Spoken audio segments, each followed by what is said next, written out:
नमस्कार। आर के त्यागी, गाजियाबाद NCR दिल्ली। ओम सच्ची Janwani the truth speaks channel पर आपका स्वागत है। चैनल को सब्सक्राइब कर लें, शेयर कर, वीडियो को शेयर करें ताकि रिटायरी साथियों तक जाए। सभी को मोटिवेट और मोबिलाइज करें। वीडियो चैनल को सब्सक्राइब करने से हमारी मदद होगी। आपका 1 सेकंड लगेगा, कोई खर्च इसमें नहीं लगता है। चैनल को सब्सक्राइब अवश्य करें प्लीज़। साथियों, पिछली मेरी वीडियो आपने देखी होगी, करीबन 1000 के आसपास वीडियो मेरे चैनल में पड़ी हैं और करीबन 750 के करीब जो वीडियो हैं उनमें रिटायरीज इशू को मैं डिस्कस करता हूँ। चाहे वो कोर्ट केसेज हो, यूनियंस की प्रोग्राम हो, ऑनलाइन प्रोग्राम हो, या फाइनेंस मिनिस्ट्री PM और IBA के माध्यम से कोई कम्युनिकेशंस हो, या हमारे द्वारा उनको लिखी गई पत्र आदि हो, मेल आदि हो, धरने प्रदर्शन हो, ये सब मैं डिस्कस करता रहता हूँ। मैंने कम्यूटेशन के बारे में आपको बताया था कि कोर्ट केस गवर्नमेंट सेक्टर में लगा है और हरियाणा पंजाब हाई कोर्ट चंडीगढ़ ने उस पर रिकवरी दी है, रिकवरी को स्टॉप कर दिया है, रिकवरी ताकि ना हो सके। 2 लोगों ने, एक RS जिंदल है और एक और है उन्होंने, और वो एक एडवोकेट ने वहाँ से हमें कम्युनिकेट किया था कि भाई मैं आगे केस लगाऊंगा, अगर किसी को लगाने हो तो वो आ सकते हैं और लगा सकते हैं। और उसने सिंगली अगर कोई लगाएगा 33,000 और ग्रुप में लगाएगा 5,000 की डिमांड की थी। मैंने उससे बात भी की थी और लोगों को शेयर करा था कि भाई बताइए, और हमने अभी उसके बारे में डिटेल्स पता नहीं करी है। जो एडवोकेट ने वो ठीक आदमी है नहीं, जेन्युइन है नहीं, ये सब जानकारी अभी नहीं ली है, पर अगर लोग इंटरेस्टेड होंगे तो लेंगे। और कोई आदमी उसमें से ऐसा लीगल माइंड वाला हो जाएगा जो इन सब चीज़ों को देखेगा कोर्ट में। तो ये सारी चीज़ें थी। तो 2-4 लोगों के मेरे पास फोन आए और अभी कोई ज़्यादा इसमें प्रोग्रेस नहीं हुई है, लेकिन देर सवेर लोगों का क्या डिमांड बनती है, क्या उनका मन बनता है, वो जैसे पता लगेगा वैसे हम आपको कम्युनिकेट करेंगे। उसके अलावा कल CBDT वाला केस डिस्कस हुआ था जो 10 अगस्त में चला गया, और उनसे 2-3 टाइम से वो रिप्लाई नहीं दे रहे हैं बैंक के वकील। तो उन्होंने कहा हम कल रिप्लाई दे देंगे, साइन हो जाएगा। और फिर उन्होंने कहा 2 वीक में उसकी कॉपी सभी को दे दो, कंसर्न पार्टीज़ को। और उसके बाद 4 वीक में हमारे वकील से कहा कि तुम भी अपना रिप्लाई फाइल कर दो। CBDT वाला केस है। आज सिंगला जी वाला केस भी डिस्कस होने की बात है। आज की डेट उसमें बताई है मिस्टर पंकज भारद्वाज ने मुझे। तो आज वो होता है नहीं, क्योंकि पिछले 1.5 महीने से यही डेट पे डेट चल रही है। होता है या नहीं ये पता लग जाएगा। अगर होता है तो उसके अपडेट्स हम आपको जारी करेंगे, बताएंगे क्या हुआ क्या नहीं हुआ वहाँ, क्योंकि फुल डे हियरिंग की बात थी उसमें और फाइनल हियरिंग की बात थी उसमें, और जो भी उसमें होना है वो होना था फाइनली। तो ये चीज़ें थी। तो जैसे ही पता लगेगा हम आपको कम्युनिकेट कर देंगे। पर आज उसकी डेट है 23/4/2024। और बाकी हमारे केसेस 4 जुलाई में चले गए हैं। पेंशन अपडेशन और इस अलाउंस पे जो दिल्ली हाई कोर्ट में लगे हुए थे, और एक ALC-DLC वाला ग्रेजुएटी वाला केस भी, ग्रेजुएटी हियरिंग वाला जो केस था वो भी चला गया है वहीं। तो ये डिटेल्स जैसे पता लगेगी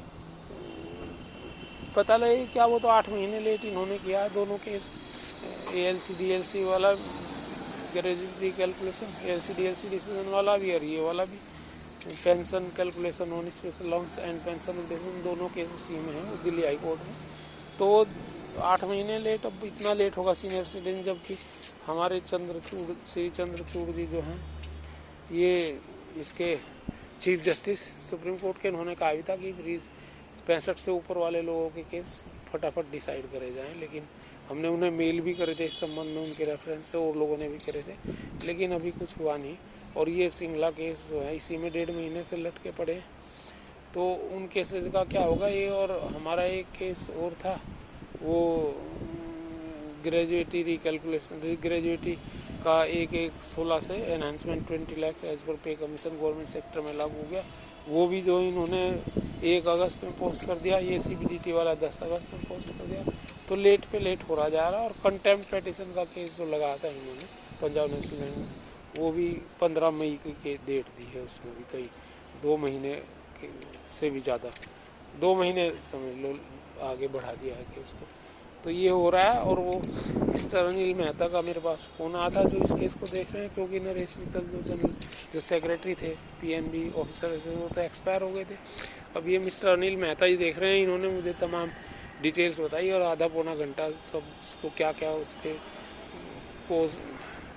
प्रोस एंड कॉन्स हैं और सब चीज़ें उन्होंने मुझे से डिस्कस करी। और एक डिटेल्ड लेटर जो भेजा उन्होंने मुझे, तो वो उस पर मैंने 4 वीडियो बनाए हैं, जिनमें से 4 वीडियो भी भेज दिए हैं, आप उनको देख सकते हैं। तमाम डिटेल उन वीडियोज़ में हैं, टेबुलर फॉर्म में उन्होंने बना के दिया, जो रीट पेटिशन है उसी में से उन्होंने दिए हैं। और जी प्लानी वाला जो केस है उसके पैराज उन्होंने कोट किए हैं। वो पैराज में पहले भी पैरा 33 हैं, कई पैरे थे उसके, वो 25 हैं, वो मैं पहले भी कम्युनिकेट करे हैं आपको ग्रुप्स के माध्यम से, व्हाट्सएप और फेसबुक पे भी, और ये वीडियो भी बना के भेज दिए थे, तो वो आप वहाँ देख सकते हैं। तो लेकिन मेरा एक इसमें कहना ये था कि ठीक है, इन्होंने कंटेम्प्ट पेटिशन लगाया वो पंजाब नेशनल बैंक वालों ने, उसमें यही होगा तो 400-500 लोग जितने भी हैं उस एसोसिएशन जो बना रखे है इस पर्पज से, उनको मिलेगा, वो उन्हीं के उसमें जाएगा, उनको ही मिलेगा उसका बेनिफिट, बाकी लोगों को तो मिलना शायद ना, या फिर पूरे पंजाब बैंक को, बाकी बैंक उसमें देंगे नहीं।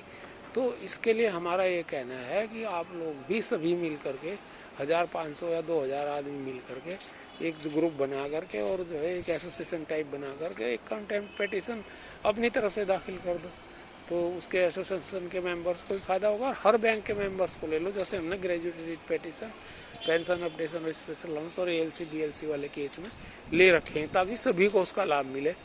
तो हमारा ये निवेदन है सभी लोगों से। और उसमें जो भी खर्चा लग जाएगा इनका, तो करीबन जो है 7000 पर मेंबर इन्होंने इकट्ठे करे थे। मेरी बात हुई है अनिल मेहता जी से, इतना इनका खर्चा, मैंने अलग इनको कहा था हम रीज्वाइन कर लें कुछ लोग आपके केस को, तो इन्होंने कहा वो संभव नहीं हो पाएगा, और हम एसोसिएशन में तो अपने मेंबर बढ़ा नहीं रहे हैं, और वैसे बढ़ाने से कोई फ़ायदा नहीं जब उसमें आपको बेनिफिट नहीं मिलेगा, या तो आप अलग से वो कर लो एडवोकेट, तो उसमें बहुत खर्चा था, तो इसलिए हमने नहीं करा। हम और कुछ उसमें मान लो इसमें ऊपर नीचे हो जाता है, तो उसमें भी ये है हमारा कि अगर आप लोग चाहें तो ये केस चाहे तो कंटेम्प्ट पेटिशन में डाल दें, चाहे रिट पेटिशन में डाल दें, इसी को आधार बना करके, जो इन्होंने नरेश मित्तल जी ने या अनिल मेहता जी से देखते हैं, इन्होंने जो भी केसेस जिसको आधार बना के लिया है, इसी आधार पे आप लोग भी लगा देंगे तो बढ़िया रहेगा। मेरी तो आप लोगों से ये गुजारिश है, चूँकि स्पेशल लोन्स कोई भी पेंशन अपडेशन को ये 35 साल से इन्होंने डिस्कस नहीं करा,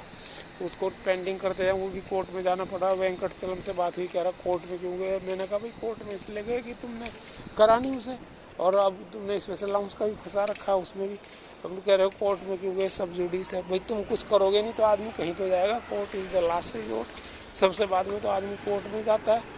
और ऐसे ही ये कहता है, क्या नाम है, बंदलिस की 1 लाख करोड़ चाहिए, कहाँ से आएंगे भाई, एक तुम्हारे घर से आएंगे 1 लाख करोड़ का, 1 लाख करोड़ चाहिए उसमें।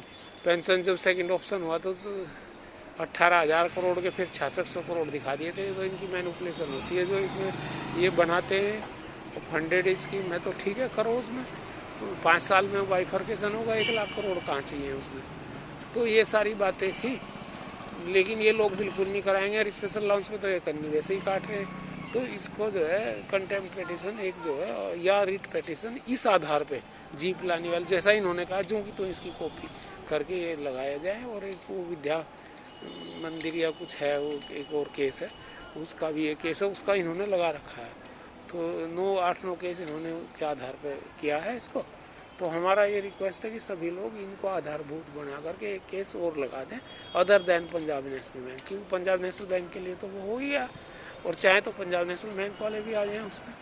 और बाकी आप लोग सब समझदार हो, हमसे ज़्यादा होशियार हो, जो भी आप लोग चाहो उस हिसाब से देख लेना, जैसे भी आप लोगों की स्ट्रेटेजी बनेगी वैसे हो जाएगा। बाकी यूनियंस तो कुछ करा नहीं रही, हम लोग एक्टिविस्ट लोग लगातार लगे हुए हैं, चिट्ठी पत्री भी करते रहते हैं, मेल मैसेज करते रहते हैं, चाहे पीएम हो, चाहे एफएम हो, चाहे आईबी हो। मैंने अभी एक लेटर लिखा था एम राव को, और पीएम एफएम और डीएफएस और दूसरे लोगों को कॉपी करी थी, यूएफबी लीडर्स, रिटायरी लीडर्स को और चीफ जस्टिस को, सुप्रीम कोर्ट को भी कॉपी करी थी। मेल भी हमने कई सारे करे हैं चीफ जस्टिस को, लेकिन कुछ हुआ नहीं रहा। और हमारा जो अनमैरिड डाइवोर्सी और वीडो डॉटर्स हैं उनका भी होल लाइफ पेंशन का इशू है, वो पहले मैंने कई वीडियो पे आपको बताई है। उसमें 2004-2007 में डिसीजन है सुप्रीम कोर्ट का, जिसके आधार पे बाकी गवर्नमेंट सेक्टर में दे दिया, बैंकों में नहीं मिला है वो। और कम्यूटेशन का भी जो है एक एक आदमी को 3-4-5 लाख रुपए का फ़र्क पड़ रहा है, तो 3 साल का 12 साल 1 महीने ही बैठता है, तो 12 साल हमने डिमांड कर रखी है उसमें। और ग्रेजुएटी के हमारे 2 इशू हैं ही हैं। तो ये सारे चीज़ें जो हैं ये होने जरूर, यूनियन कुछ नहीं करेगी। हमने इनमें सारी यूनियन लीडर से कितनी बार बात करी, पर्सनल भी और वैसे भी। तो यही मेरा आप लोगों से रिक्वेस्ट और निवेदन और धन्यवाद साथियों। भारत माता की जय, वंदे मातरम। राजेश कुमार त्यागी, दिल्ली NCR, फैजाबाद 8588898205। थैंक्स।